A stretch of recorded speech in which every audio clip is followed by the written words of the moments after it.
The following program is rated TV MA LSV. It contains strong language, sexual situations, and violence. It is intended only for mature audiences. They gave me my theme music!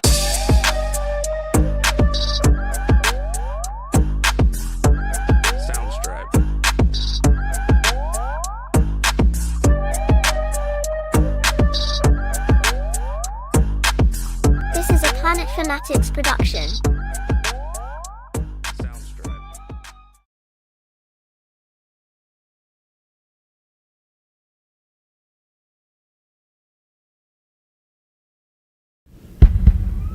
Oh, they put Spider-Man in there. Maybe they have had that and I just didn't notice. So it's all Silver Surfer too.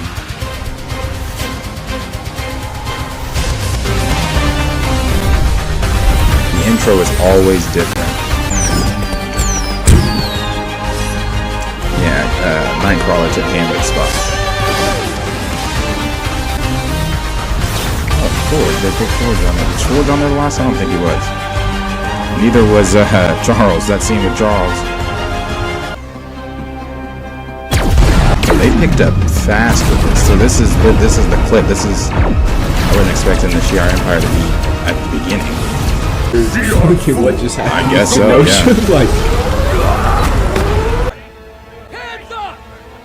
Yeah. Surrender? Oh yeah. No. Stand free! This pigeon shall not thwart the will of the Supreme Intelligence!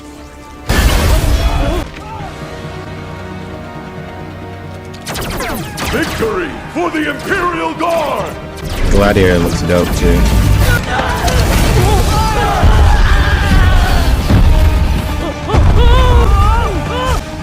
A Pyrrhic victory!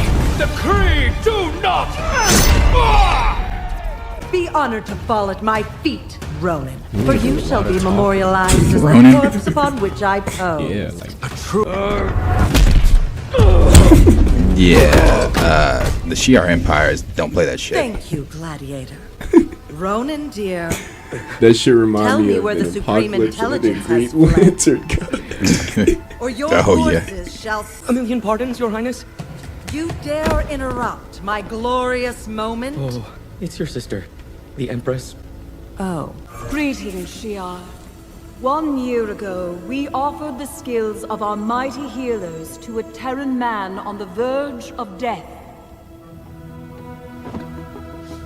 No. No ordinary Terran. This man helped No. spare the entire universe from the madness of my brother D'Ken, as well as the galactic hunger of the Phoenix. Charles? This man has unlocked the secrets to my heart. So, Empress Lilandra, stand before this High Council. Who is and that? Before you, Lilandra, my she's loyal the, people, queen of with the joyous news in times Shi'ar of war, Empire. for your Empress is to be married, and our To empire shall Charles? become a new emperor. No. Okay. He was in a wheelchair, bro. I thought that was Charles. I was like, wait, what? Professor Charles. It is Charles! What the fuck? Stand it. To the might That's what I and mean. glory The healing powers of the Shi'ar Empire. And how far would my hopeless romantic see us go? Dare I assume a sandy beach on Earth itself? Perhaps an empress could even spend a portion of her time ruling the galaxy from my little corner of it? You wish to return to your children, don't you? Merely visit, see their faces. Yet families often mimic black holes. This is especially true with your students. Didn't your brother nearly destroy the universe with the M'Kraan crystal? Invite them to the wedding. Unless you fear they'll think you've abandoned them. And I need you. Once we crush the Kree, an educator such as you can teach them our ways. Yeah, the Shi'ar Empire will marry outside of the Empire to make the Empire stronger. Much like my... Will you at least consider Earth? I will. The virtue of a teacher lies in showing their students how to walk on their own. True, but only if he is sure there are no more lessons he can teach Metaphor. them. Why bother? He was trying to help me. A tawdry romance of guilt and shame. How many have suffered his gifts? What? You will not break me. But I can fix you. Forge made his bed. Let him die in it. You go for help, but there is no pill for my poison. You're not an X-Man anymore. Where did that get you? Kissing the hand that beats you?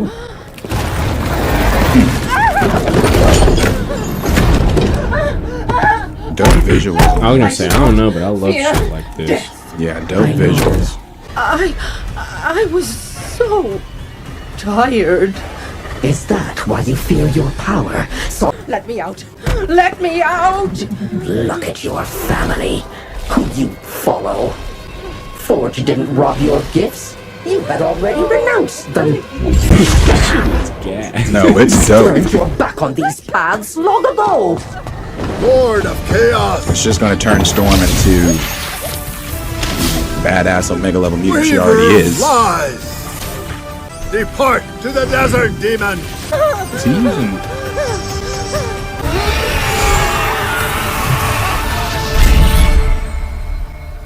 Mom practiced desert magic.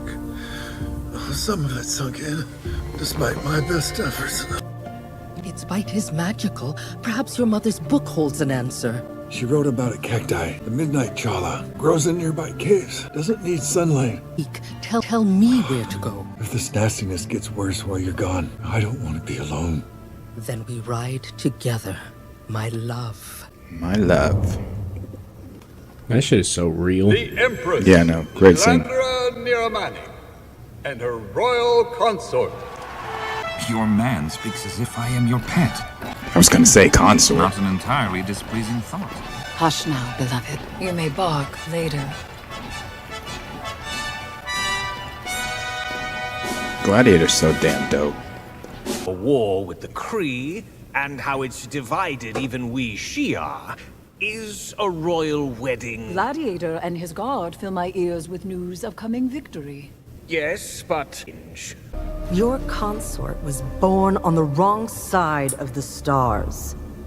He is Terran. Heed my throne. A throne that is bound to more than the whims of your heart. Fear your homeworld. I respect your Empress and I decide alliances, as well as which world we call home. Chandalar is home. I nearly meant... Spoke the quiet part out loud. Xavier would see his Milky Way ghetto.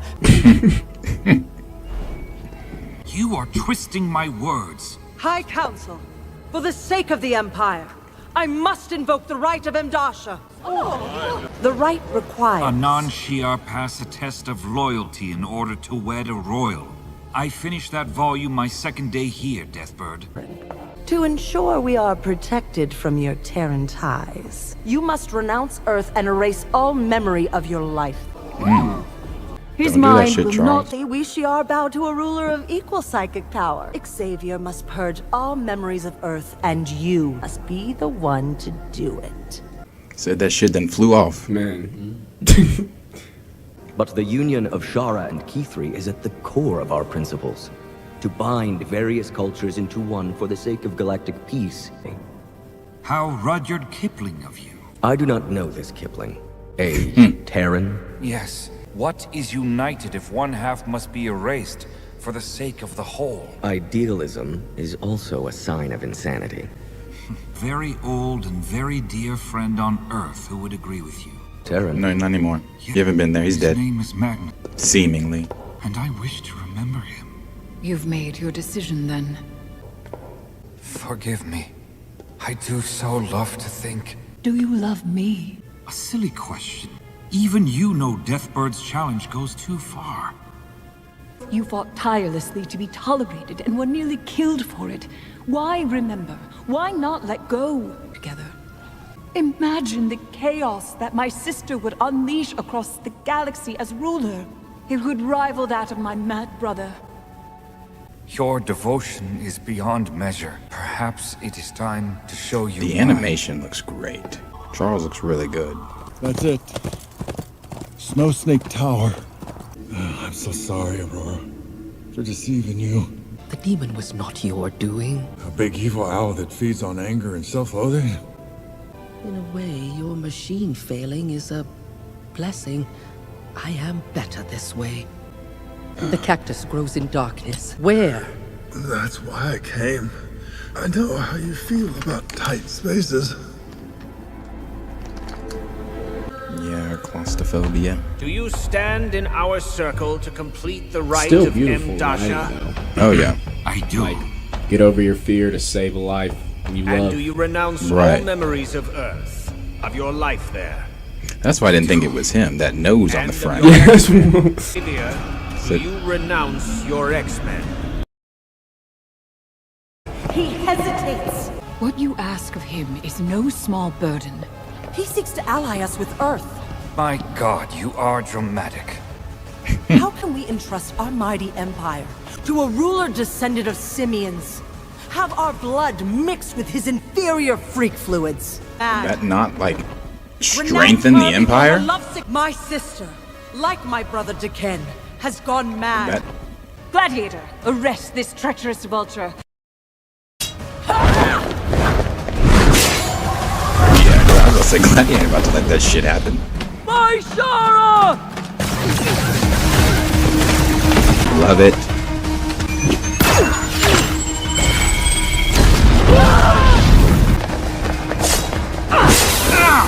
Come on, Charles.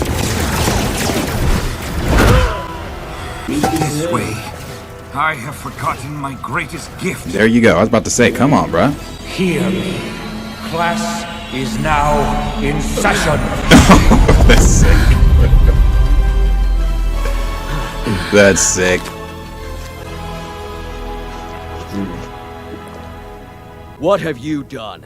Oh yeah, Charles is in control now. It is time for today's lesson. That's dope. That's dope.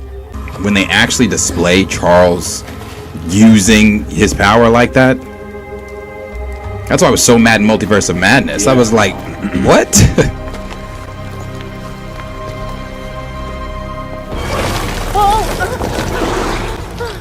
You had to be the bigger woman. Had to save him. Be above it. Damn. Beg to be saved. Submit, and I will save you and let you live your tempting daydream. No, you demon. Not a daydream. Let's go, Storm. The Executioner's neutralizer was not the only weapon tamping down my gifts. Here we go. Put some fucking respect on Storm. That lie, and I believed it. Be smart. Believe the lie. Deny your power. Or humanity will thunder down upon you and your kind. You all are an echo of who I am. So let them thunder. I am lightning. Dope.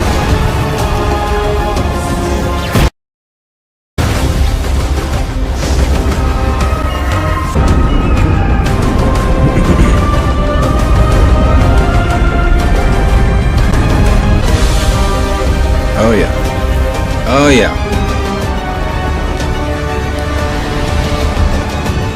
Sick. New edges. New suit.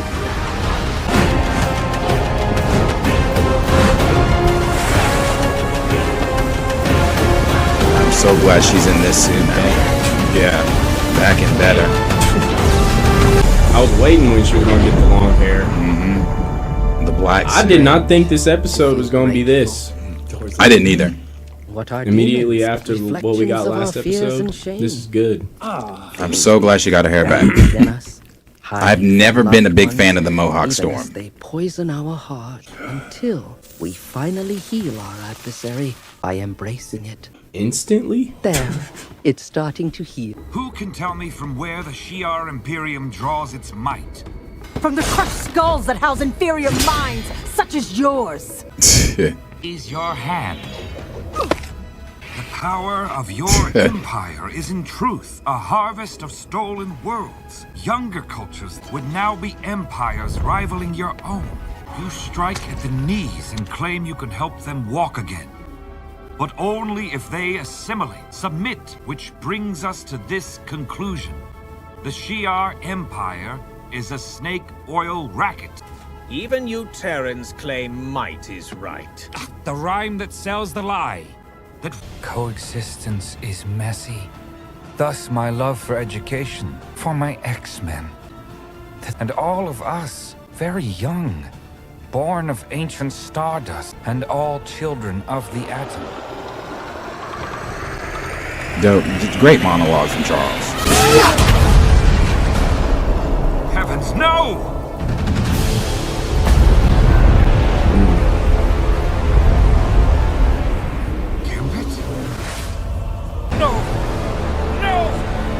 Dancing, drinking wine, making love. My children of the atom destroyed.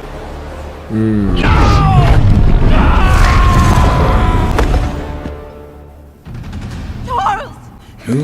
Who did that though? I must return to Earth immediately. Or is it just something he saw? Nearly convinced the council. He started missing him. Oh, I see. I think he started to feel the unthinkable has happened. what happened. Charles, if you will prove That's my fucking sister good, right about bro. the I'm time. sick. If that should end our star-crossed affair, so be it. Yeah, that's exactly what happened. He started to miss him, talk It is about their time heroism, I return to my thought about X-Men. him, felt. Yep. Is that the end? Probably. I did what you asked. I gave you my DNA. Oh, Trask. Mold. Who is it? All the blame, Oliver, and don't fret the future. Oh, why Genosha Sinister. was I knew it. I told you it's still Sinister. Prologue now past. You have nothing to fear, so long as you place your faith in Sinister. Yes. Trask is the one who made makes the Sentinels, right? Yeah, Trask made the Sentinels. Just make sure I get that mixed up.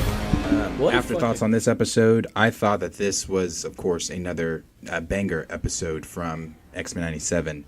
We've had 6 episodes so far, and all 6 episodes, you know, typically in some of these shows, I'm going to refer to Bad Batch, because Bad Batch is currently going on while X-Men 97 is going on for my Star Wars fans. Most of the episodes, like Bad Batch, or like the current, or most episodes, like typically with Bad Batch, are fillers.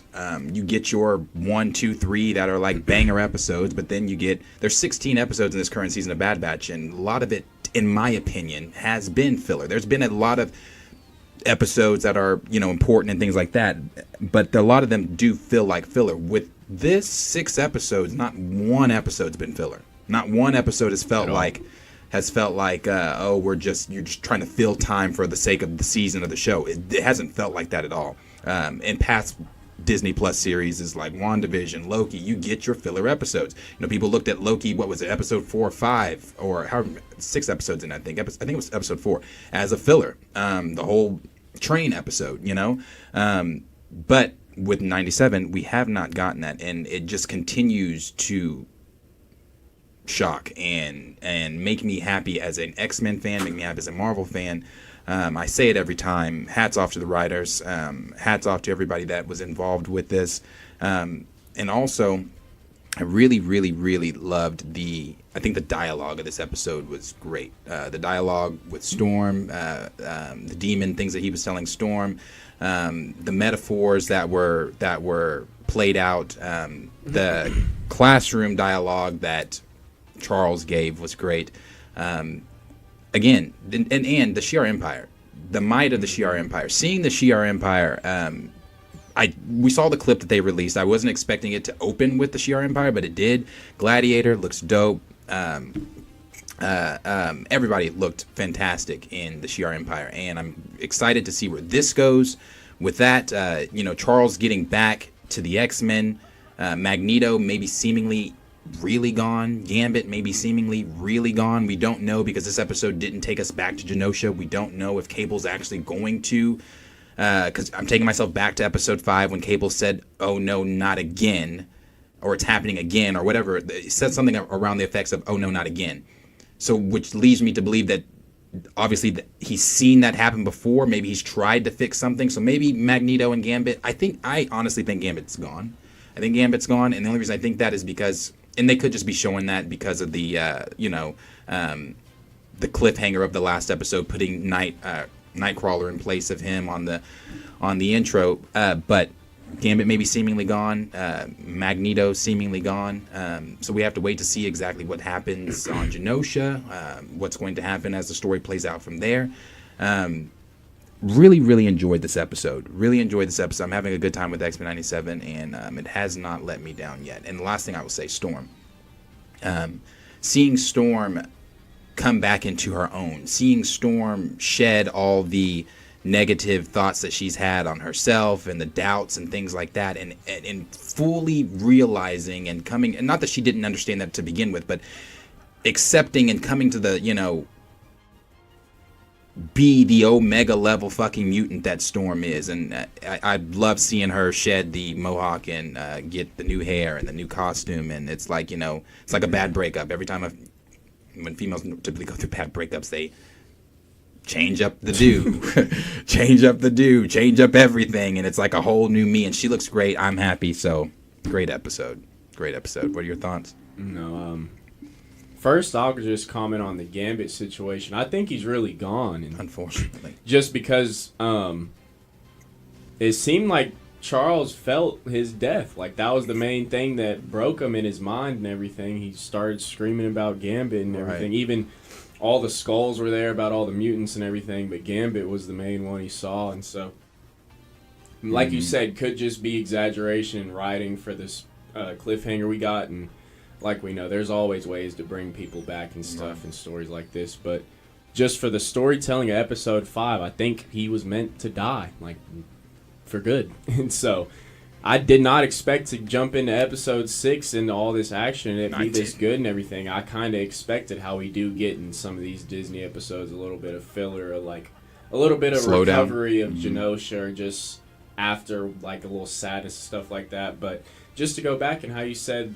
there's no filler and stuff, like, this is a Marvel show. If this was this is it. If it was 6 episodes, like, and so to think we have 4 more episodes, some more season, it's just, it just shows, like, how good some of these Marvel shows could have been if they would just follow this. Like, this is the perfect script.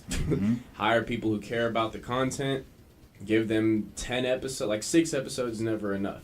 Give them 10 episodes, let them all write, and boom, this is what we're getting. I mean, 6 episodes in, all 6 have been good.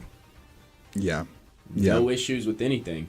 I don't know. I think visually this was probably my favorite episode, just in terms, the mystical shit like that always is so good to me. And so when the demon was taking Storm through everything, and that shit was just, I was literally getting chills through that shit. And so that part, and then the part where, like, getting Charles and you even saying you don't know if it's him and everything, that shit really surprised me, because I didn't watch the trailer. Like, as you know, last week I just caught up, watched all 5, and so I've been tapped out in 97. So I didn't watch anything for coming into this episode. So I'm sitting here like, damn, a lot of this shit is, like, happening sooner than I expected, which makes me think, because I've been reading episodes 8 through 10 are supposed to be the fucking crazy home run, and so crazy. I can't fucking wait for some of this shit. The amount of times I got chills in this episode just from, I don't really get affected by sad shit. I don't know why. I guess, like, I've seen enough sad shit in my life, but, like, the beautiful stuff, that affect me. So seeing a lot of beautiful stuff on screen, like I said, it just feels real. The dialogue, like you said, great dialogue. It's perfect, honestly. Like, I don't know how. I couldn't find a complaint. I don't. Sitting here trying to think of anything to nitpick on, but it's like nothing. You know, I don't have anything to complain about with 97. As a show, as a whole, I don't have anything to complain about with 97. You know, we did recently post the video of the lack of color within some of these Marvel shows and Marvel projects as far as representation aspects go. But as far as the show overall, as far as it being a 10 out of 10, and a 10 out of 10 is honestly not doing the show justice. It's above a 10. I've said this before. I said it the last time we had this conversation. In my opinion, if you would have asked me this before maybe episode 5, I would have said it's one of the best things that Marvel has done in this, you know, since phase 3 or whatever. But I said this and I still stick on this. It's the best content they've released since Endgame. It is the best content they've released since Endgame. It is brilliant. If you are not watching 97 because you're like, oh, I don't get into the animation stuff, you are missing out. Animation, in my opinion, has a way of doing so many different things that you cannot do. It's just in live action storytelling and like this, like the worlds that we're in. It's easy to animate. It's easy. Not easier because you know that job is hard and it costs a lot of money and everything, but it's so fucking hard. But you can flesh out a fully. I was about to say it's so hard to put magical or telekinesis or anything on fucking live action, and so to animate it or like draw it and put it in a book or some shit or illustrate it, always easier than to bring that shit to real life. Yeah. Seeing Charles back, was not expecting that. I knew he was coming back in the season. Obviously, as we said, we know everyone that's going to be in the season because it was debuted to us. So we know everything. We knew Charles was going to come back. I did not expect it to be this early. I expected Charles to come back episode 10? Or 10? I expected him to like show up end of episode 10 or something like that. I was not expecting him to be with the Shi'ar Empire.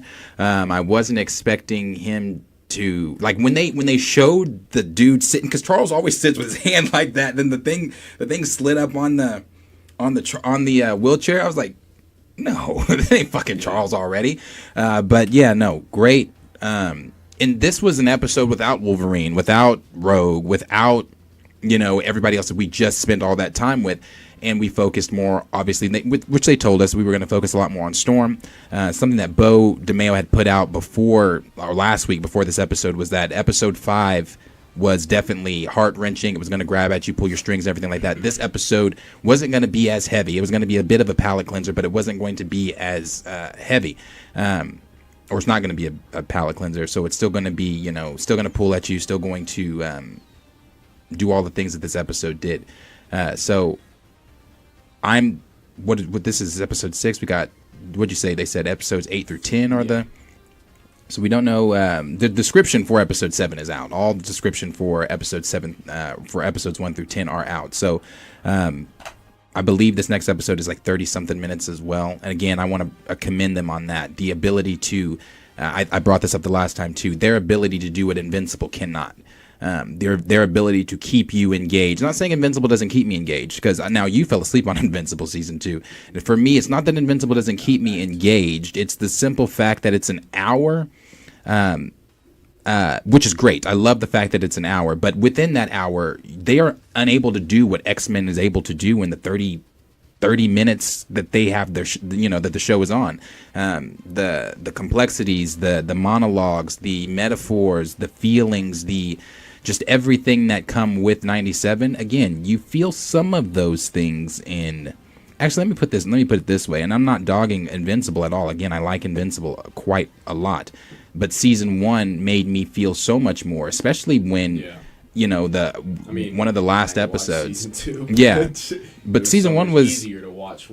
You felt a lot more in season 1. Like the thing that sticks out to me the most is when Omni-Man calls Mark's mom a pet. Like I was like, holy shit! Like, yeah, I look at your mother as a pet. You know, like I was like, holy shit! Like, you know, just the feels you get with all that. The opening scene in season 1 of Invincible. Oh yeah, that's still probably some of the craziest shit I've ever. It's great. The opening or it's the ending. Scene? It's the ending scene. Yeah, the ending scene of that shit. When Omni-Man kills the Great Value League. Yeah, no. Shit I've seen on TV. It's dope. But see, they were able to capture that within one season. Now, granted, you know, a 2 year gap. Yeah, that thing. You know, just holding Mark's head while like calmly talking to him. You see, Mark, you see what you do. Like, I'm just like, you know, it's different. It's a different feel from season 2. But I'm just rounding it back to X-Men. X-Men keeps you. 97 has kept me on my seat the entire time. I found myself. I found myself yesterday. Not just yesterday, day before yesterday even. Like, shit, is it Wednesday? Can we watch 97 yet? I have not done that with a Marvel series in a long time. That's the thing. There's so many stories being told. Like, it's not just fucking Wanda and Vision or Loki and fucking Jonathan Sylvie. Majors. Sylvie. It's like all these, and that's some things like it's hard to balance sometimes to get so many characters, and like you said, that's why we like Young Justice so much. Yep. But it's like the conversation we had in the X-Men video. I mean, when you have so many characters, and you have your main characters in Wolverine and like the obvious mutants and stuff like that, who are the obvious X-Men, but you have so many fucking mutants and fucking superhumans to choose from, like, you might as well go ahead and include them all if you can. Right. So, and how they're able to pace the writing for giving us details and stories on, not even details and stories, but the emotion, at least, of every character. It's just another thing that Marvel needs to get right on other shows and stuff, because if they can bring even that to live action, I don't even care about the storytelling aspect and stuff, but just the writing of characters, then I think they'll have their fans back, because the way the characters are written in this, beautiful. And another thing I was going to say, the voice acting from all of them, it's like I said in my last reaction, feels like I'm watching real conversations. Yeah. You know, somebody had commented, this is one of the last things I'll say, somebody had commented on our video where we talked about, we had the discussion of the lack of color within Marvel and within X-Men 97. Somebody had commented and said, you know, 99% of the time I do agree with you. He said, but this one I have to disagree because, you know, the focal point is the X-Men that we spent time with in the 90s, the X-Men that we care about as far as like Beast, Wolverine, Storm, Bishop, you know, those the main guys there.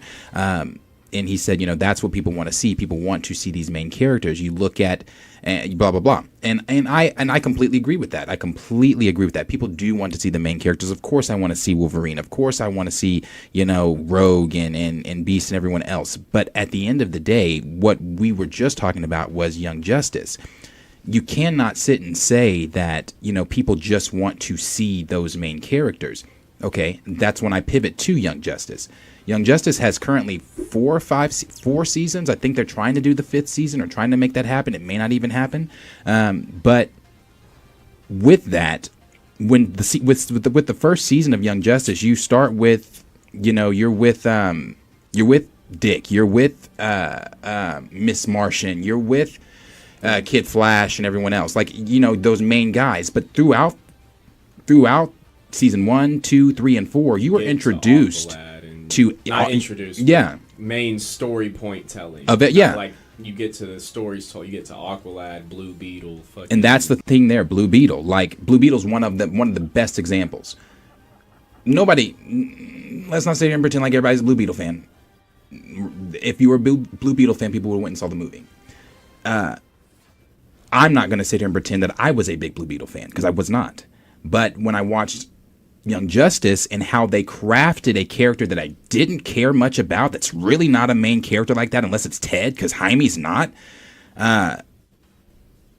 you quickly realize that you love these other characters just as much as you love the main characters. I love Jaime Reyes. It was Young Justice that made me love Jaime Reyes. So it's like, yeah, you can say people want to see Wolverine and things like that, but you can't then say that you know, you can't take some of these other characters, these other mutants, these other X-Men, bring them into the story, craft stories around them, not making them the actual focal point. I mean, it's like you could give so many examples. It's like saying we want Cap, not Falcon. I mean, some people want Falcon. They're saying fucking we want Wanda, no Vision. We want Doctor Strange, no Wong. Like, of course, those main characters' stories always need to be spotlighted, because that's where the stories are fucking ran through, the main characters. But at the same time, those backup characters and characters who are in the background and only have the little side parts also deserve the spotlight because that's why they're there. Right. If they weren't special, they wouldn't be part on the team because, like we just saw, there's how many? 17 million? There's so many mutants, and then we focus on maybe 30 to 40, 50 actual special ones and shit like that. So it's like, there's time to tell those stories and everything, Lots. especially because, in my opinion, I don't want to watch 10 episodes of straight Wolverine, Rogue, and, you know, that, in my opinion, it's like, okay. Again, takes you back to Young Justice. One episode, you might be with the main group. The next episode, you're with, like, there's a whole arc where you're with Zatanna. And like her students that you don't really know, like unless you're a hardcore DC fan, you don't really know much about the students. But as the arc goes, you learn and you start to really like these characters. Like it, Connor's running around with fucking aliens. Yes, exactly. Like like all of that. Like and the last thing, like I would be remiss if I didn't use his name, T'Challa. No, in 2016 when that film dropped, T'Challa was not a household name. Like. It wasn't. The Black Panther, people knew who the Black Panther was, but nobody was dressing up as T'Challa. Nobody was checking for T'Challa like that unless you grew up on the comics and things like that and were a big fan. But quickly after that film dropped, household name. To this day, household name. That's like saying we should have just made Black Panther and not gave a fuck about the Dora Milaje or other tribes. Or even though they didn't showcase the other tribes. I mean, they did in the first. But it's like, those background characters still need to be focused on because that's what makes the community, the story. Like, the main character isn't always what makes the story, in my opinion. And so, like I said, it's the beautiful things that always get me the chills and stuff like that. And so, honestly, what's more beautiful to me is whenever the less characters do something that impacts the story more. They do something of significance, even though they don't really mean that much or something like that. And so, there's millions when it's of done ways right, to incorporate shit. And so, I just think, back to what you said originally. I agree completely because I think I read that comment, and that's how Marvel lost itself. Fucking dancing around with side characters like Miss Marvel, but. I think in all these discussions we've talked about, if they would have wrote She-Hulk like this, if they would have wrote Miss Marvel like this, I think a lot more people would give a fuck about them in live action. Yeah. I mean, so, I mean, we could go on and on with Phase 4, because I was just about to jump into Moon Knight, and I don't have time for that. So it's like, but as far as 97 goes, 10, 12. Yeah, I can't wait for this next episode. I'm really like, I missed where I wasn't watching it. And I had fucking 4 or 5 to watch. Like, it is like, bro, I'm about to stop this. I'm gonna get this video out, and then I'm about to go watch Bad Batch that I really don't give a fuck to watch after this. It's like no, it's not this. Yeah, it's not this. So, but as far as everyone in this room goes, 97 is great. But always, question is for you guys. Let us know down below in the comments what you guys are thinking about X-Men 97. Are you loving X-Men 97? Are you hating X-Men 97? Again, as I said the last time, if you are hating this show, if you are finding anything at all to hate about X-Men 97, you are in that club that it's popular just to hate Marvel because it's the cool thing to do right now. But again, let us know down below in the comments. Like, subscribe. Appreciate all the new subscribers. Share with your friends. Subscribe. And we will see all of you guys. Oh, go ahead. 100 away. Yeah, like 100 away from. If you're new watching this, please get us to 2,000. Like 100 away from 2,000. Hit the sub button. Hopefully by next reaction, have a little bit to celebrate. If not, hopefully by the end of 97. So for sure. Thank y'all. Thank you for sure. We really do appreciate it. Appreciate all the love. Appreciate all the care and support. Like, subscribe, share with your friends, and we will see all of you guys in the next video. Peace out.